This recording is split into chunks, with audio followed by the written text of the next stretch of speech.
রোহিঙ্গারা আসা শুরু করে তখন কিন্তু দেশনেত্রী বেগম খালেদা জিয়া প্রথম উনি ঘোষণা দিয়েছিলেন যে এদেরকে মানবাধিকারের দিক থেকে চিন্তা করে আমাদের আশ্রয় দিতে হবে এই বাট একই সাথে তারা যাতে সম্মানের সাথে তাদের নাগরিকত্ব ফেরত নিয়ে তারা ফেরত যেতে পারে সেই চেষ্টাটাও বাংলাদেশ গভর্নমেন্টে করতে হবে। কিন্তু গত শেখ হাসিনা সরকার, আওয়ামী লীগের সরকার কিন্তু সেটা করতে ব্যর্থ হয়েছে, কারণ তাদের যেহেতু তারা গণতান্ত্রিকভাবে নির্বাচিত একটি সরকার ছিল না, তাদের সেই শক্তিটা পায়ের নিচে সেই শক্ত মাটি ছিল না যে তারা বিভিন্ন স্টেক হোল্ডারদের সাথে ডিপ্লোমেসিটা করবে, কথা বলবে, নেগোশিয়েট করবে। সো নেগোসিয়েশনে বাংলাদেশ সরকার খুবই দুর্বল ছিল রোহিঙ্গা রিপ্যাট্রিয়েশনের ব্যাপারে।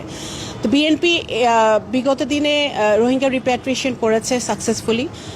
আমরা আশা করছি আমাদের সরকার যদি জনগণের ভোটে নির্বাচিত হয়, আমরা ডেফিনেটলি ইউনাইটেড নেশনস, ওয়েস্টার্ন কান্ট্রিগুলো, আসিয়ান দেশগুলো, ভুক্ত দেশগুলো এবং আমাদের রিজনে, সাউথ ইস্ট এশিয়ার রিজনে যে আমাদের দেশগুলো আছে, ভারত, চায়না শুরু করে রাশিয়া ইভেন, সব দেশগুলোর সাথে আমাদের খুবই strong political and diplomatic negotiation করতে হবে এবং কিভাবে এই বিশাল জনগোষ্ঠী এই রোহিঙ্গা তাদের দেশে ফেরত যেতে পারে, নাগরিকত্ব ফেরত পেতে পারে।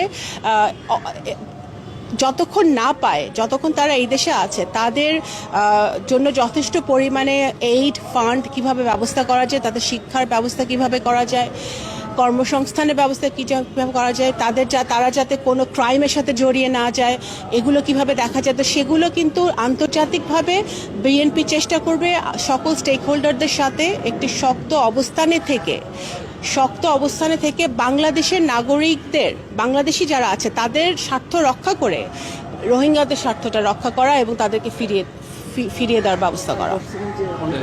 এটা সময় বলে দিবে, এটা এখন বলতে পারছি না। এটা বাংলাদেশ জাতীয়তাবাদী দল যে সরকার গঠন করে সেটা সময় বলবে যে সেটা কোন দিকে সমাধান সঠিক হবে।